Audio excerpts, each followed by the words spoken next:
जरा कल्पना कीजिए, तेज बारिश हो रही है और आपके घर के बाहर जो हाई वोल्टेज बिजली का खंभा है ना, हाँ। उस पर एक आदमी तारों को ठीक कर रहा है। बहुत ही डरावना दृश्य है। बिल्कुल। और उसे देखकर दिमाग में सबसे पहला ख्याल क्या आता है? शायद यही कि ये कोई सरकारी कर्मचारी होगा जिसके पास एक पक्की नौकरी होगी, बढ़िया मेडिकल इंश्योरेंस होगा और रिटायरमेंट के बाद पेंशन की सुरक्षा भी होगी। हाँ, आमतौर पर हम यही मानकर चलते हैं। लेकिन क्या हो अगर मैं आपसे कहूं कि सरकारी फाइलों में उस इंसान का कोई वजूद ही नहीं है, मतलब कानूनी तौर पर वो सरकार के लिए काम ही नहीं करता और उसकी पूरी जिंदगी की कीमत शायद आपके हाथ में जो नया स्मार्टफोन है ना, उससे भी कम है। बाप रे! देखिए, ये एक ऐसा विरोधाभास है जो मतलब किसी को भी चौंका सकता है। बाहर से देखने पर सब कुछ कितना व्यवस्थित और सुरक्षित लगता है ना? एकदम सही बात है। लेकिन उस व्यवस्था की बुनियाद में कैसी खोखली जमीन है, ये अक्सर हमारी नजरों से छिप जाता है। और आज की हमारी इस गहन चर्चा का विषय बिल्कुल यही है। हमारे सामने जो स्रोत मौजूद है, पहला है the shadow behind the spark, उज्जवल प्रदेश का अंधेरा सच, और दूसरा है अंधेरे से उजाले की ओर, न्याय का महासंग्राम। दोनों ही बहुत ही जबरदस्त वृत्तांत हैं। बिल्कुल है। और ये हमें उज्जवल प्रदेश नाम के एक राज्य की उस व्यवस्था के भीतर ले जाते हैं जहां नाम तो उज्जवल है, लेकिन उसके बिजली विभाग की शानदार इमारतों के पीछे एक ऐसा संविदा मतलब कॉन्ट्रैक्ट सिस्टम काम कर रहा है जो कागजों की आड़ में असल जिंदगियों से खेल रहा है। सही कहा आपने। तो आज का हमारा मिशन इस बात की तह तक जाना है कि ये कानूनी खामी या लूप होल आखिर काम कैसे करता है, बिचौलिए इसमें से पैसा कैसे बनाते हैं, और सबसे दिलचस्प बात, कैसे एक साधारण से स्मार्टफोन ने इस पूरे भ्रष्ट तंत्र को घुटने टेकने पर मजबूर कर दिया। हाँ, और इस चर्चा में जो बात सबसे ज्यादा गौर करने वाली होगी वो ये है कि हम सिर्फ ये नहीं देखेंगे कि क्या हुआ, बल्कि हम ये समझेंगे कि क्यों और कैसे हुआ।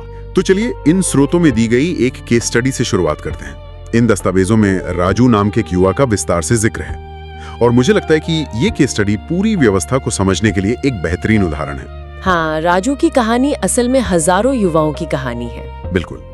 तो राजू गांव से शहर आता है और उसके पास ITI का डिप्लोमा है।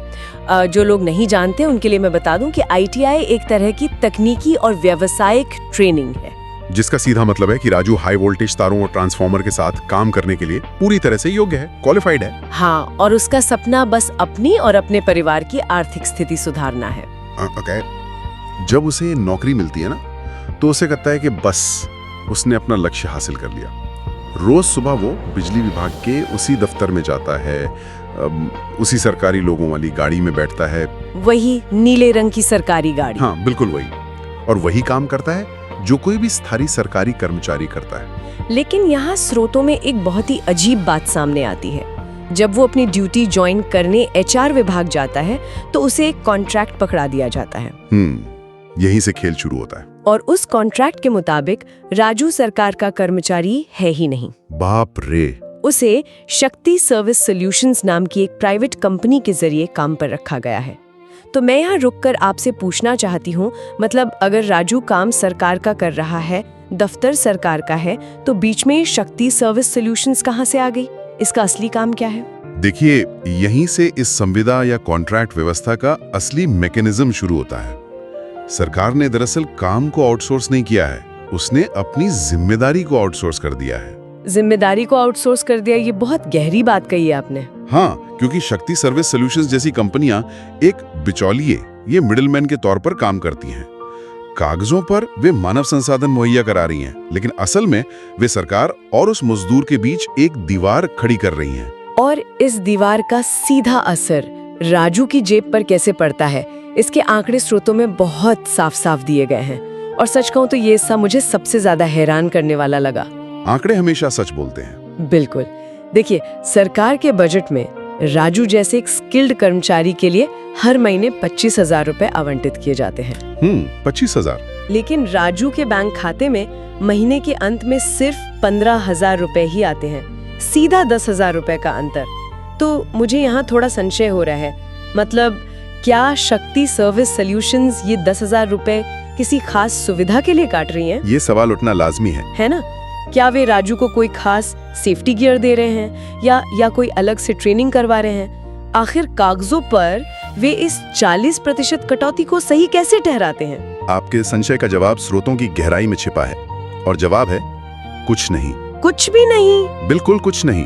वे कोई ट्रेनिंग नहीं देते, कोई सुरक्षा उपकरण नहीं देते। कागजों पर इस 10,000 रुपए को एडमिनिस्ट्रेटिव फीस या कंसल्टेंसी चार्ज का नाम दे दिया जाता है। ये एक तरह का कानूनी कमीशन है। बाप रे। और अगर आप इसे बड़े पैमाने पर देखें ना, तो बात सिर्फ राजू की नहीं है। मान लीजिए उस विभाग में ऐसे 1000 संविदा कर्मचारी काम कर रहे हैं, जो कि होते हैं। हाँ, तो वो बिचौलिया कंपनी बिना कोई जमीनी काम किए हर महीने 1 करोड़ रुपए सिर्फ बीच में मौजूद होने के लिए कमा रही है। 1 करोड़ रुपए, ये तो बहुत ही चौंकाने वाला गणित है। पहले मुझे लगता था कि ये सिस्टम एक पाइप और स्पंज की तरह काम करता होगा। स्पंज की तरह? हाँ, मतलब जहां सरकार पाइप से पैसा भेजती है और बीच में लगा स्पंज उसे सोख लेता है। लेकिन अब जो आपने बताया उसे देखकर मुझे एक दूसरी एनालॉजी समझ आ रही है। अच्छा, वो क्या है? ये स्पंज नहीं है, ये एक कंप्यूटर सिस्टम में लगे फायरवॉल की तरह है। फायरवॉल? ये तुलना काफी दिलचस्प है। इसे थोड़ा और स्पष्ट करेंगी? हाँ, देखिए, जैसे एक फायरवॉल किसी नेटवर्क में अवांछित डेटा या वायरस को अंदर आने से रोकता है ना, वैसे ही सरकार ने इन बिचौलिया कंपनियों को एक कानूनी फायरवॉल की तरह खड़ा किया है। समझ रहा हूँ। ये फायरवॉल सिर्फ पैसों को फिल्टर करके बिचौलियों तक नहीं पहुंचाता, बल्कि ये नीचे से आने वाली हर शिकायत, कानूनी जवाबदेही या मेडिकल क्लेम को सरकारी सर्वर तक पहुंचने से पूरी तरह ब्लॉक कर देता है। बहुत ही सटीक विश्लेषण है आपका। और पता है इस फायरवॉल का सबसे खतरनाक हिस्सा क्या है? क्या है? ये मजदूर को उन चीजों से वंचित कर देता है जो नौकरी को असल में एक करियर बनाती हैं। क्योंकि राजू तकनीकी रूप से एक प्राइवेट कंपनी का अस्थायी कर्मचारी है, इसलिए उसे कोई प्रोविडेंट फंड यानी पीएफ नहीं मिलता। और पीएफ ही तो वो पैसा होता है जो रिटायरमेंट के बाद इंसान का सहारा बनता है। बिल्कुल, उसे कोई स्वास्थ्य बीमा या हेल्थ इंश्योरेंस नहीं मिलता। अगर खंभे पर काम करते हुए उसे करंट लग जाए ना, तो अस्पताल का बिल उसे अपनी उसी 15,000 की सैलरी से ही भरना होगा। ये तो बहुत भयानक है। और शायद इस आर्थिक असुरक्षा से भी बड़ी चीज है वो मनोवैज्ञानिक दबाव, जिसे स्रोतों में डर की दीवार कहा गया है। हाँ, डर की दीवार। ये सिर्फ पैसों की कमी नहीं है, ये आवाज छिन जाने की स्थिति है। मतलब जो इंसान रोज ये सोचकर काम पर जाता है कि आज शाम को उसे बिना किसी नोटिस के नौकरी से निकाला जा सकता है, वो कभी अपने अधिकारों के लिए सवाल उठा ही नहीं सकता। एकदम सही। और इसी डर के कारण ना शोषण एक रोजमर्रा की आदत बन जाता है। देखिए, अधिकारी निरीक्षण के लिए आते हैं, सब कुछ राम भरोसे चल रहा होता है। हाँ। लेकिन जब पूछा जाता है कि सब ठीक है, तो हर कोई जी सर ही कहता है, क्योंकि नहीं सर कहने का मतलब है अगली सुबह नौकरी से बाहर होना। बिल्कुल। और यही वो बिंदु है जहां ये कहानी सिर्फ आर्थिक शोषण से आगे बढ़कर जिंदगी और मौत के भयानक खेल में बदल जाती है। स्रोतों में राजू की उस बेबसी का जिक्र है जब उसे अपनी बीमार माँ के लिए दवाइयाँ खरीदनी होती हैं, लेकिन महीने के अंत में उसकी जेब खाली होती है। इस प्रसंग को पढ़कर ये समझ आता है कि गरीबी सिर्फ बैंक खाते में पैसों का न होना नहीं है। तो और क्या है? ये एक ऐसा सिस्टमैटिक जाल है जो आपको उस स्थिति में जकड़ कर रखता है जहां आप अब चाहकर भी अपनी बुनियादी जरूरतें पूरी नहीं कर सकते। सही बात है। गरीबी का ये संस्थागत या कहें कि इंस्टीट्यूशनल रूप सबसे घातक होता है, क्योंकि ये आपको इस बात का भ्रम देता है कि आपके पास नौकरी है, लेकिन असल में वो नौकरी आपको कभी आगे नहीं बढ़ने देती। आप सिर्फ अपना अस्तित्व बचाए रखने की सर्वाइवल की जद्दोजहद में लगे रहते हैं। और इस सर्वाइवल की जद्दोजहद का सबसे दर्दनाक परिणाम राजू के एक साथी सुरेश के रूप में सामने आता है। स्रोत के हिस्से को पढ़ना सच में विचलित करने वाला था। हाँ, वो वाकया बहुत ही दुखद था। एक दिन तेज बारिश हो रही है और बारिश में हाई वोल्टेज बिजली के खंभे पर काम करना मतलब किसी सुसाइड मिशन से कम नहीं है। लेकिन सुरेश को काम करना पड़ता है क्योंकि उसके पास मना करने का विकल्प ही नहीं है। और यहीं पर उस फायरवॉल वाले कंसेप्ट का सबसे क्रोस्ट चेहरा सामने आता है। सुरेश खंबे पर चढ़ता है और उसके पास कोई सेफ्टी गियर नहीं है। कुछ भी नहीं। एक अच्छी क्वालिटी का सेफ्टी हार्नेस या इंसुलेटेड दस्ताने, ये सब कुछ हजारों रुपए में आ जाते हैं। लेकिन वो बिचौलिया कंपनी जो हर महीने हजारों लाखों रुपए कमीशन खा रही है, वो चंद हजार रुपए इन उपकरणों पर खर्च नहीं करती। ये तो सरासर क्रिमिनल नेग्लिजेंस है। बिल्कुल। बारिश, फिसलन और बिजली, एक छोटी सी चूक होती है और सुरेश जमीन पर गिर पड़ता है। और उसकी मौके पर ही मौत हो जाती है। मतलब एक इंसान जो सुबह टिफिन लेकर काम पर गया था, वो सिर्फ इसलिए वापस नहीं आता क्योंकि किसी ने कागजों पर पैसे बचाने के लिए सुरक्षा उपकरणों को जरूरी नहीं समझा। बहुत ही अफसोसजनक। लेकिन इसके बाद जो होता है ना, वो मुझे सबसे ज्यादा खटकता है। सुरेश की मौत के बाद सिस्टम उसकी जिंदगी की कीमत लगाता है, सिर्फ 50,000 रुपए। हाँ, ये आंकड़ा अपने आप में बहुत कुछ कहता है। मैं यहाँ एक सीधा और थोड़ा कड़वा सवाल पूछना चाहती हूँ। क्या वातानुकूलित कमरों में बैठे उन बड़े अधिकारियों को सच में नहीं पता था कि जमीन पर क्या हो रहा है? क्या वे इतने अनजान थे कि उन्हें अंदाजा नहीं था कि बिना सेफ्टी गियर के लोग खम्भों पर चढ़ रहे हैं? या फिर जैसा कि आपने पहले बताया, उन्होंने जानबूझकर इस व्यवस्था को आउटसोर्स किया था ताकि जब कभी सुरेश जैसा कोई गिरे तो उनके हाथों पर खून के छींटे न लगे? देखिए, ये एक बहुत ही अहम और गहरा सवाल है। प्रशासनिक भाषा में इसे प्लॉजिबल डिनायबिलिटी यानी बचाव की ढाल कहा जाता है। प्लॉजिबल डिनायबिलिटी? हाँ, इसका मतलब ये है कि आप सिस्टम को इस तरह डिजाइन करते हैं कि जब कुछ गलत हो तो आप तकनीकी रूप से ये कह सकें कि मुझे नहीं पता था या ये मेरी जिम्मेदारी नहीं है। अच्छा, तो ये जानबूझकर किया गया था? बिल्कुल। सुरेश की मौत के मामले में अधिकारियों ने ठीक यही किया। उन्होंने फाइलें दिखाई और कहा कि सुरेश तो हमारा कर्मचारी है ही नहीं, वो तो शक्ति सर्विस सॉल्यूशंस की जिम्मेदारी है। एकदम सही। तो ये कोई चूक या बग नहीं था, ये इस सिस्टम का एक फीचर था। इस व्यवस्था को इसी तरह काम करने के लिए बनाया ही गया था ताकि जवाबदेही या अकाउंटेबिलिटी को टाला जा सके। मतलब 50,000 रुपए देकर उन्होंने एक इंसान की मौत की फाइल हमेशा के लिए बंद कर दी। सुनने में ये इतना हताश करने वाला लगता है कि कोई भी मान लेगा कि इस सिस्टम से लड़ना नामुमकिन है। लगता तो ऐसा ही है। और अगर कहानी यहीं खत्म हो जाती तो ये सिर्फ शोषण की एक और आम सी दास्तान बनकर रह जाती। लेकिन यहीं से इस वृत्तांत का सबसे दिलचस्प मोड़ आता है। सुरेश की मौत ने उस बरसों पुरानी डर की दीवार में एक बहुत बड़ी दरार पैदा कर दी। हाँ, और अक्सर ऐसा होता है कि जब किसी चीज को उसकी चरम सीमा तक खींच लिया जाए ना, तो टूट जाती है। सुरेश की मौत ने राजू और उसके जैसे सैकड़ों संविदा कर्मचारियों के लिए उसी ब्रेकिंग पॉइंट का काम किया। बिल्कुल। राजू की एक लाइन है स्रोत में जो मुझे लगता है कि इस पूरे महासंग्राम का नारा बन गई। वो कहता है, डरते रहोगे तो मरते रहोगे। बहुत ही पावरफुल लाइन है ये, है ना? इस एक लाइन ने उस पूरी वर्कफोर्स की मानसिकता को बदल दिया। जो डर कल तक उन्हें खामोश रखता था, अब वो गुस्से में तब्दील हो गया था। उन्हें समझ आ गया था कि जी सर कहने से उनकी जान नहीं बचने वाली। बिल्कुल सही। लेकिन उन्होंने अपने इस गुस्से को जिस तरह से चैनलाइज किया, वो इस कहानी का सबसे शानदार पहलू है। अच्छा, तो उन्होंने क्या तरीका अपनाया? देखिए, उन्होंने सड़कों पर कोई चक्का जाम नहीं किया, कोई पत्थरबाजी नहीं की। उन्होंने पारंपरिक मीडिया जैसे अखबार या न्यूज चैनल के दफ्तरों के चक्कर भी नहीं काटे। इसके बजाय उन्होंने अपनी जेब से एक ऐसा हथियार निकाला जिसने उस पूरी कागजी व्यवस्था और फायरवॉल को सेकंडों में भेद दिया। और वो हथियार क्या था? वो हथियार था एक 10,000 रुपए का साधारण स्मार्टफोन। अरे वाह, ये आज के दौर की सबसे बड़ी ताकत है। हाँ। ये देखना बहुत दिलचस्प है कि कैसे तकनीक ने सत्ता और आम आदमी के बीच के समीकरण को ही बदल दिया। बिल्कुल बदल दिया है। राजू और उसके साथियों ने एक वीडियो रिकॉर्ड किया। उस वीडियो में कोई खास एडिटिंग या ड्रामा नहीं था, बस एक सीधा कच्चा सच था। खंबे पर काम करते हुए एक मजदूर कैमरे में देखकर कहता है, हम वही काम करते हैं जो सरकारी लोग करते हैं, लेकिन हमें आधी सैलरी मिलती है, कोई इंश्योरेंस नहीं है। कल हमारा एक भाई गिरकर मर गया और उसकी कीमत सिर्फ 50,000 लगाई गई। बाप रे, कितना रॉ और रियल है। और उन्होंने इस वीडियो को सोशल मीडिया पर डाल दिया और देखते देखते रातों रात वो वीडियो वायरल हो गया। तो यहाँ हमें ये समझना होगा कि पारंपरिक मीडिया और सोशल मीडिया में बुनियादी फर्क क्या है। क्या फर्क है? देखिए, पारंपरिक मीडिया में अक्सर गेटकीपर्स होते हैं, यानी सूचना को नियंत्रित करने वाले लोग।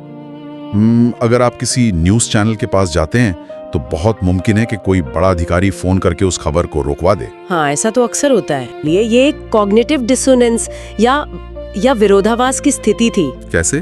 देखिए, वो अपने सामने एक सरकारी लोगो वाले ट्रांसफॉर्मर को देख रहा है, लेकिन स्क्रीन पर मौजूद मजदूर कह रहा है कि वो प्राइवेट है। समझ गया। ये इतना सीधा और स्पष्ट अन्याय था कि आम जनता का गुस्सा फूट पड़ा। वीडियो लाखों बार शेयर किया गया। और जब कोई मुद्दा सीधे जनता की अदालत में पहुंच जाता है ना, और जब लाखों लोग एक साथ उस पर बात करने लगते हैं, तो वो प्लॉजिबल डिनायबिलिटी या बचाव की ढाल काम करना बंद कर देती है। बिल्कुल। आप एक दो पत्रकारों को तो खामोश कर सकते हैं, लेकिन आप लाखों लोगों के स्मार्टफोन स्क्रीन को ब्लॉक नहीं कर सकते।